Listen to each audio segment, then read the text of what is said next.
Hi friends, இன்னைக்கு நம்ம சேனல்ல உக்கரா செய்யறேன் பார்க்கலாம் வாங்க. இப்ப உக்கரா செய்ய நெய்யை காய்ச்சிக்கலாம், நல்லா சூடு பண்ணிக்கலாம். கடாயில முந்திரி பருப்பு சேர்த்து நல்லா வறுத்து எடுத்துக்கலாம். இப்ப பவுலுக்கு மாத்திக்கலாம் முந்திரி பருப்பை. இப்ப அரை கப்பு ரவையை நல்லா அதே நெய்ல வறுத்துக்கலாம். அரை கப்பு ரவைக்கு ஒரு கப்பு பாசி பருப்பு எடுத்து அவிச்சு எடுத்து வச்சிருக்கேன். 2 விசில் குக்கர்ல போட்டு நல்லா வேக வச்சு எடுத்திருக்கேன். அதையும் நல்லா சேர்த்து கலரிக்கலாம். அடுத்ததான் வெள்ளம் காய்ச்சி வச்சிருக்கேன், அதையும் சேர்த்துக்கலாம்.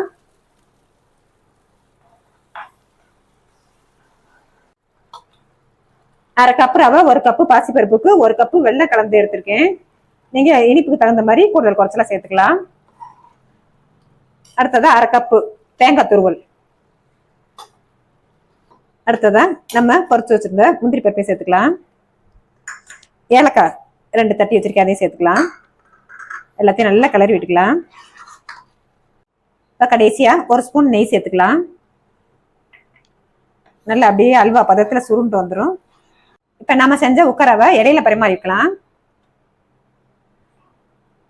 வாயில வச்சதுமே கரைஞ்சிரும்.